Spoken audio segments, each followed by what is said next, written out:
Est-ce qu'en termes d'investissement personnel, de la part des étudiants, tu as remarqué une différence entre le moment où tu n'utilisais pas cette approche-là et maintenant?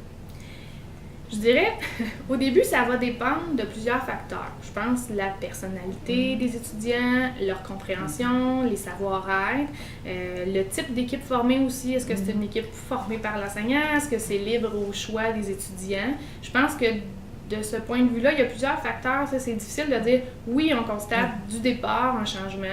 Il y en a vraiment que réellement, oui, dès le départ, on sent le changement dans l'implication. Alors que d'autres, c'est à force de l'avoir vécu peut-être une fois ou deux fois, cette évaluation-là, qu'on va sentir que oui, ça amène un changement.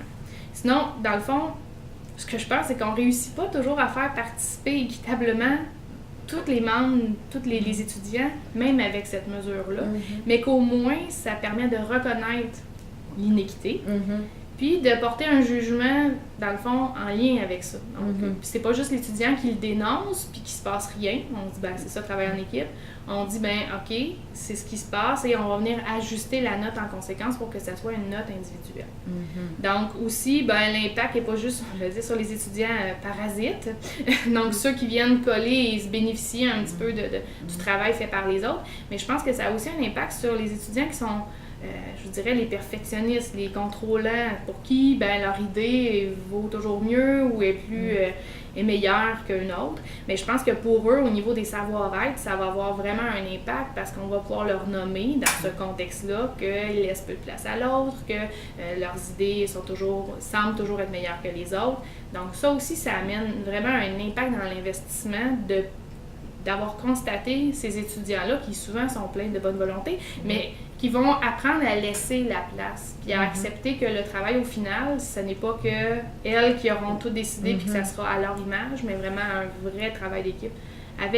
J'ai mis de l'eau dans mon vin à certains points, je me suis ajustée dans d'autres, puis j'ai laissé la place à l'autre. Sur ça, ça a eu beaucoup quand même d'impact. Oui, des éléments de savoir-être. Oui, vraiment concrets, oui, par rapport à ça.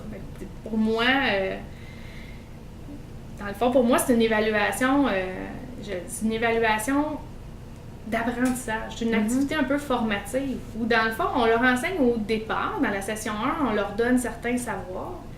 Puis après ça, on va leur donner du feedback, de la rétroaction tout au long de la formation.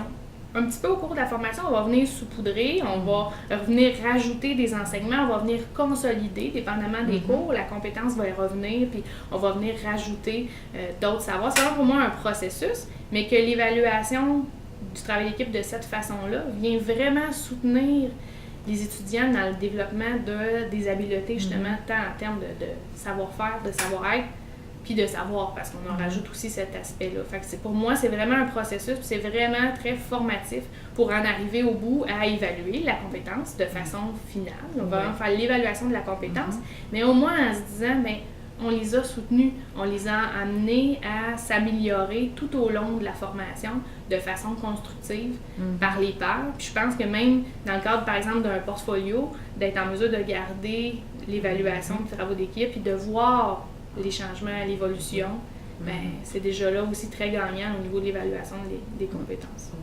Puis le transfert en stage après. Oui, aussi. puis de l'implication, de l'avoir concrètement, c'est sûr que ça les amène à vouloir, quand ils se font dire ouf, t'as pas fait, c'était pas fort, mais ils n'ont pas le goût la fois d'après que ça soit la même chose. Ils ont vu dans la réalité d'une équipe qui a eu une étudiante qui a eu 80, puis l'autre qui a 70, ou même pas la note de passage, de se dire, oups, si moi aussi je veux avoir les résultats, il va falloir que moi aussi je travaille en conséquence, tout comme les autres. C'est là que je pense que l'impact, a le plus, dans le fond, se retrouve le mieux.